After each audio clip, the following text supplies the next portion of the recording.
Hello everybody, welcome back to my YouTube channel, Down Gotcha. Today we're back here, we're playing Sally Face. Exactly where we left off. Which, really, we've done everything that needs to be done. The thing is, I want to read this. Today I lost everything. It's gone, all gone. I never imagined our world would end like this. There was no warning to the plague of shadows that invaded. The day began with a trip to the Sky Tower, alongside of Evelyn and her children. My company had been showcasing a new line of drifters capable of bending space-time and traveling even greater distances across the galaxy. Evelyn was ecstatic and couldn't wait to pilot the new model. Standing at the exhibit, I turned to look at Eve, who wore this big, goofy grin that was almost too large for her face. Her smile brings it familiar childhood warmth to my heart. She was the kindest soul anyone could have known, and always found happiness, even in trying moments. Yet, Evelyn's smile couldn't withstand the next moment. The events will be seared in my mind forever. The low rumbling noise muffled all surrounding sounds and was swiftly accompanied by the hideous screaming of the masses. As I watched the smile dissolve from Eve's face, panic, terror settled in my gut, mirroring the look of dread she now expressed. I turned to look behind us where she was now gazing. The shadows were seeping into the tower and had already taken many lives. Evelyn's two boys were across the room, staring down over the balcony rail at the chaos below. In an instant, they were consumed by the shadow. Eve let out a shriek so loud I thought my ears would burst. I had to hold her back from running straight into certain death. Difficult thing to do, considering I also wanted to run to her boys. Yet it was clear that they were gone. I pulled Eve into one of the drifters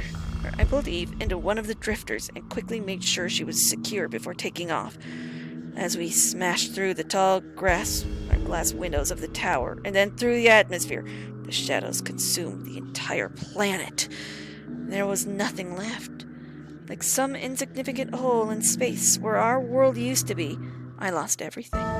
We lost everything. I turned to speak to Evelyn, my mouth ajar, but no words could form. Her warm spirit had turned cold and brittle. Tears were pouring like rivers down her cheeks, and her body was shaking uncontrollably. She's in shock.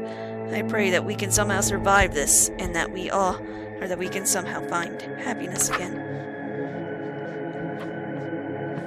We've been drifting through space for a few weeks now. The first few days are fuzzy, most likely from being in a state of shock. I forgot about this journal, yet as much as I try, I cannot forget about the shadows. Constant fear persists in the forefront of my mind. Are they pursuing us? Am I simply delaying our inevitable annihilation?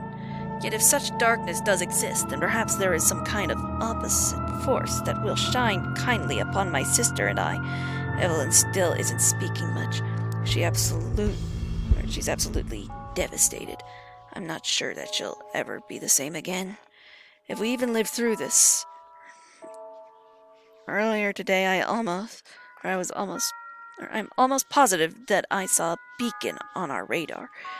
It was a brief flash, but if my eyes were not deceiving me, then that means we are in range of a habitable planet. It's a great distance away, so we'd have to use the remaining power in the drifter to make the jump. This is why I did not immediately act on it. However, our food cartridges are running low as well.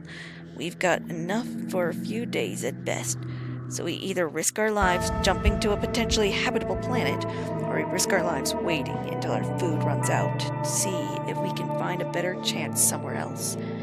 I asked Eve what she thought we should do. She's been silent for hours. I'm not sure that It blinked again. The computer is saying that it is not only habitable, but that it's also teeming with life forms and is over 70% water. Eve cautiously nodded her head in agreement. This is our chance. In a few minutes, we'll make the jump. I'm sweating profusely and my hands won't stop shaking. This will either be the end of my life or the beginning of a new life. Both thoughts are equally terrifying. I never felt so utterly hopeless. She's gone, just vanished. How is this possible? Where is Evelyn? The jump was a success, and the planet is beautiful, filled with lush forests, fresh air, and small creatures for nourishment. Eve would love it here. One moment, she was right next to me. Then, in an instant, right after the jump, she was gone. It's not possible. I just can't understand this, or how this could happen. I've been searching the forest for days, hoping that there could be a chance she was somewhere. Maybe when we warped, I saw her! She was calling for help, but when I started running and yelling her name, she fled. I lost sight of her, but I have a good idea of the general direction she's heading. There was a miscalculation in the drifter. I suppose it's possible that she was teleported directly to the planet. Seems highly unlikely, and I don't know what else would explain this. I have to find her and approach with caution. She could be in a traumatic state, confused and panicked. I've come across a small town. Humans! Early civilized humans. The odds of this are astronomical. The drifter would have changed our world had it not been destroyed before they went to market. I came across a small brick building. Standing outside was an elderly woman. She was the first contact I had with these people. She welcomed me as if she had been waiting for my arrival. Despite the kindness she presented, I could sense something hidden and dark deep within her eyes. I felt uneasy around her, yet also a strong sense of familiarity, as if we knew each other in another lifetime. I'm not one to normally believe in such things, but the sensation was potent. The old lady invited me into the building, where she left me on my own. It was then that I met a younger woman, closer to my age. She was strong, kind, and beautiful. I was overflowing with emotion. Then I broke out in tears. A normal stranger would have avoided a grown man making such a scene, but not this woman. She took me right into her arms. This only made my sobbing worsen. We went into her apartment. She sat me down, got me a blanket, and some hot coffee. A long conversation was to follow. I, of course, couldn't tell her the full truth. How could I?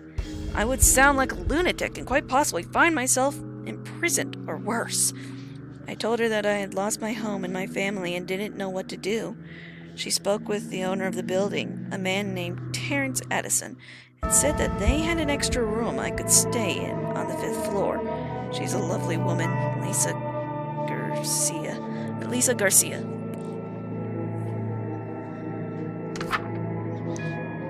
It's been over a year since I arrived on the planet. In that time, I've been studying as much as I can about the local society, history, and general ways of the people here. Everything is remarkably similar to my home planet, which has made it easy for me to fit in. I managed to get a job at a local factory and have been enjoying the music here. I took up the surname Johnson since my identifier Zarnithkamp 4279 would likely raise some suspicion. For a while, I would go out every day to search for Evelyn. In the beginning, I could have sworn I saw her in the apartment building multiple times. Eventually, I came to the realization that it was just my mind playing tricks on me. I was in mourning and had to overcome extraordinarily traumatic events. I will always miss my old life and my family, but it's best for me to focus on what life I have now. Focus on the good things. Lisa taught me that. She's been a great help. I may have lost my mind if it weren't for her. And for the first time in my life, I'm in love. I never felt such a strong connection to anyone before. The best part is that she feels the same way. What a bittersweet series of events this has been. I've been staying in her apartment for about 5 months now. Later today, I plan to ask for her hand in marriage. It's similar to a union ceremony back home. She said yes. We had a wonderful night together. Everything was so perfect. Lisa is fast asleep now, but I'm too excited to sleep. I'm having nightmares again with Evelyn. We're sitting in the drifter. I look over at her and she smiles, then her smile melts away into the burst of flames that engulfs her body. I struggle to get my seatbelt off, but it's stuck. Eve becomes a charred corpse right in front of me, screaming in agony. That's when I wake up. It's the same dream every time. I'm starting to wonder if it's a repressed memory. Did Eve burn up when we made the jump and my mind simply blocked this out? If that's the case, why am I dreaming of it? It's unsettling, to say the least. The timing isn't so great either. Lisa and I are expecting a baby within a few months. I'm both excited and extremely nervous. Prior to the conception, I did extensive research into the biology of humans on this planet. I am no biologist, but from what I can understand, we are of the same species. Well, I can't imagine that we are 100% exactly the same, but we are so close that I think this will be okay. I've even been to local doctors and had my blood tested and everything. Of course, I didn't tell them I wasn't quite from around these parts, but it all came up fine. This gave me an intriguing thought. Even though our solar systems are thousands of light years apart, could it be that humans of our two planets share some kind of common ancestor? And if so, how many other planets are out there harboring human or humanoid life? Larry Johnson, our perfect healthy baby boy. I am still reeling from yesterday when our child was born. A large weight was lifted from my shoulders. A joy flooded in to replace it. I knew from the moment I saw him that I'd do anything for him. This is a life form I've created with Lisa, and we both feel a tremendous unconditional love for our boy. When we first saw him, we wept tears of joy. I hope we can stay this happy forever. I took the whole week off so that I can be here with my family. As I was putting little Larry to bed, something strange happened. Out of the corner of my eye, I saw a shadow that moved quickly across the room, knocking over a box of toys. Fear coursed through my veins. My heart was pounding so hard I thought my ribs could break. Flashbacks of my past flickered through my thoughts. The plague of shadows. My homeworld, Evelyn. Then I looked down at Larry's face and he smiled at me.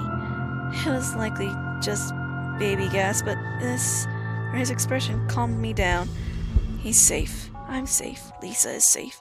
If the plague had followed me here, it would have destroyed this world long ago. It was just my eyes playing tricks on me again. I've been stressed out lately and haven't slept well in weeks. I must put these fears behind me. I have to be healthy and alert so I can be there for my family. They are my #1 priority. A few years have passed since last entry. For the most part, everything has been great. Life has its ups and downs, but overall it's mostly good. I'm working my way up in the factory. Larry's happy and healthy, so is Lisa. The three of us have a lot of fun together, and we have another baby on the way. This one wasn't exactly planned, but we couldn't be more excited. Aside from these bright spots in my life, I feel as though a darkness is lurching in from unseen corners. Something is wrong with this building. Things happen without explanation or rationality. Most people here still believe in the concepts of gods and ghosts. They would call this building haunted. The archaic ideologies may hold some small trace of truth after all. Lisa claims she's never seen anything unnatural happen here, and that it's just people's imaginations. This time, I'm positive that my mind isn't playing tricks on me. I have nothing but respect for Lisa's scientific worldview, and how could she believe in such things if she never seen the proof with her own eyes? I don't hold that against her, but for now, I will keep my findings to myself.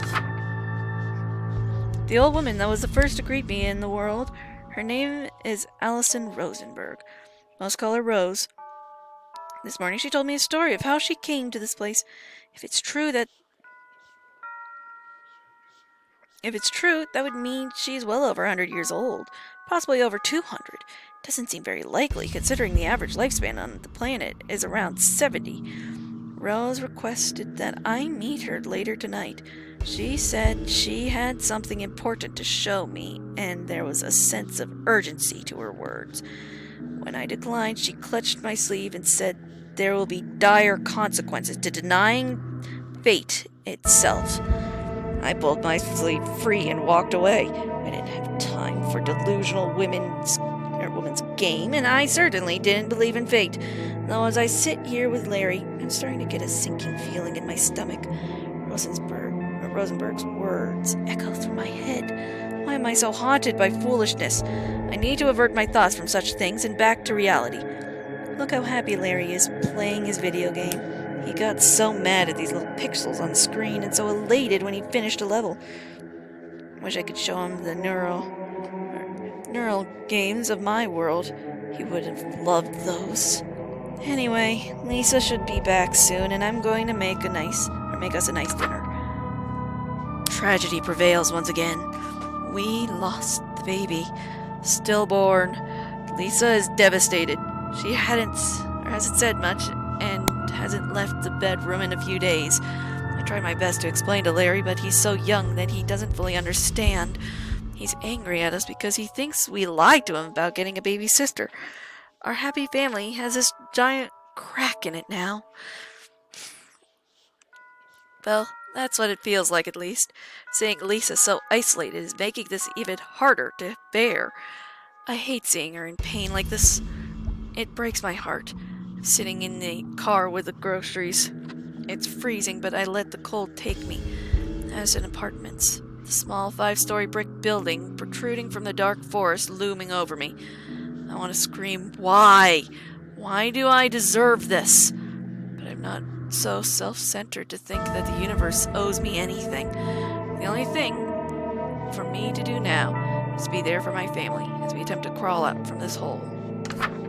Last night I had a most horrible nightmare. There was a man in the shadows standing on a pile of bodies. He whispered to me. He was trying to tell me something, but I couldn't make out any of his words. I looked down to my feet and realized I was standing on a pool of blood. The entire ground was blood, and beyond that was simply darkness. A bony, cold hand grasped my shoulder.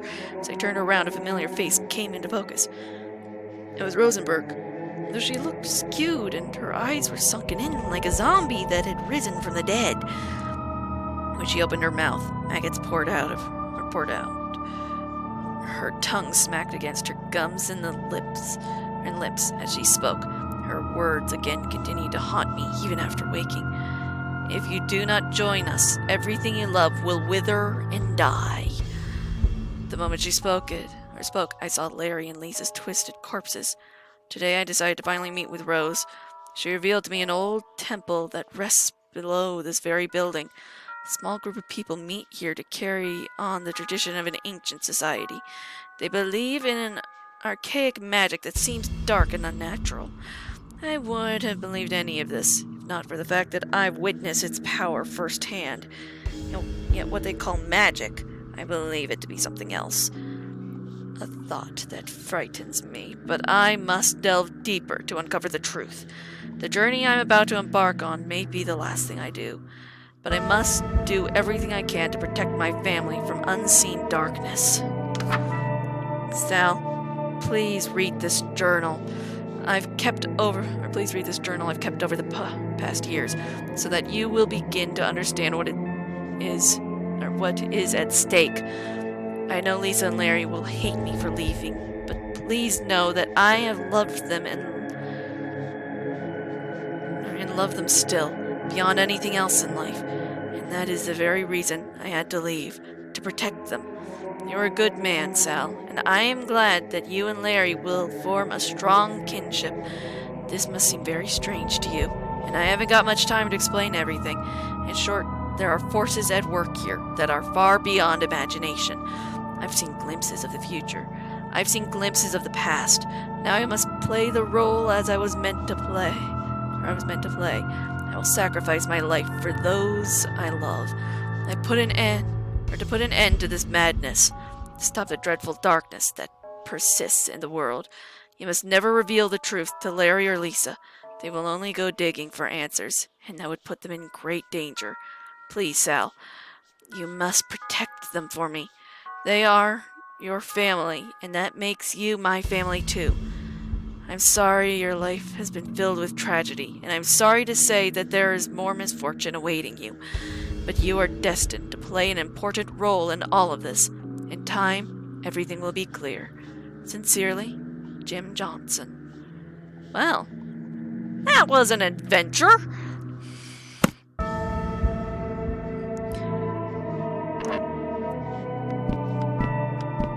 Nor can I tell Larry about this. I gotta keep this a secret, which is hard. Anyway, yeah, we do all of this. Can we just skip this? I wanna get past this a lot quicker.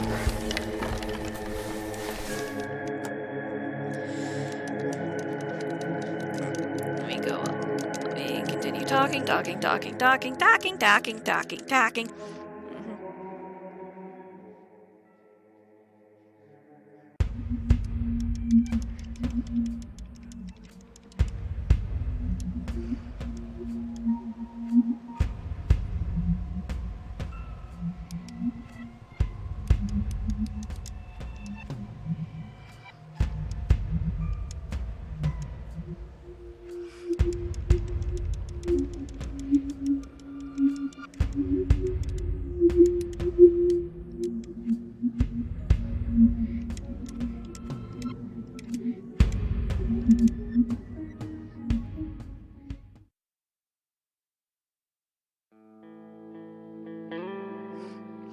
So, what happened? We decided to sleep on it.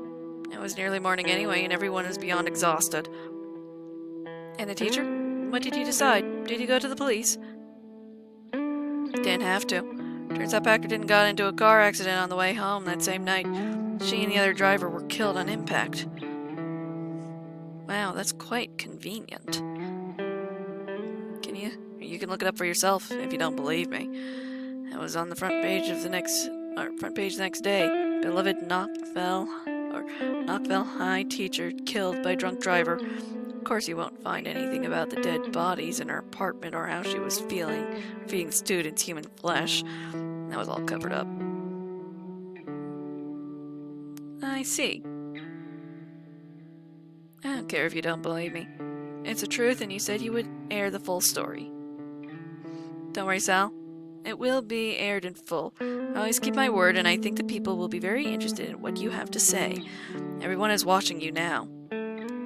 You spoke with a great fondness about your friend Ashley. I understand that you two are very close. You even consider her one of your best friends, along with Larry Johnson and Todd Morrison. Is that true? Yes. Have you seen this? The Sallie-Face killer trial today for mass murder including entire family. Sources say that the prosecutor will call Ashley Campbell to testify against Sallie-Face killer.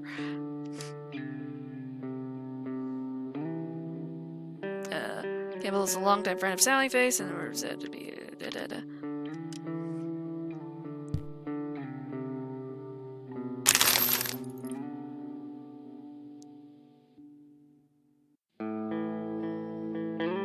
What about Todd? You said you were going to tell me about Todd. Oh, right, of course.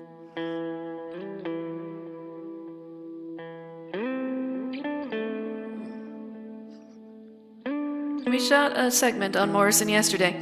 He's still in the hospital after what happened that night. He's still out of it, unresponsive, still not talking, so we couldn't have a conversation with him. We mostly spoke with his doctor. I'm sorry, Sal. Apparently Morrison hasn't shown any signs of improvement. In fact, his condition has been getting worse. They say that the damage he suffered that night is irreversible. He doesn't know fantasy from reality, and all he wants is to die. When he is denied the release of death, he becomes extremely violent. I need to help him. Somehow I need to help him. Even the doctors and trained professionals haven't been able to help Todd. How do you suppose that you'll be able to? Because I know the truth. I know what really happened. I know what's wrong with Todd.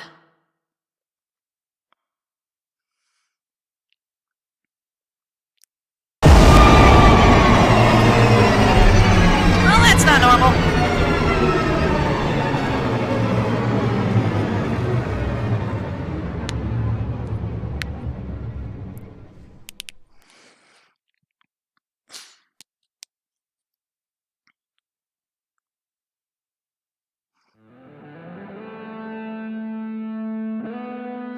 and this is the beginning of the next episode. So I'm going to have to end this episode here. So thank you all so much for watching. I'll see you in the next video. Bye!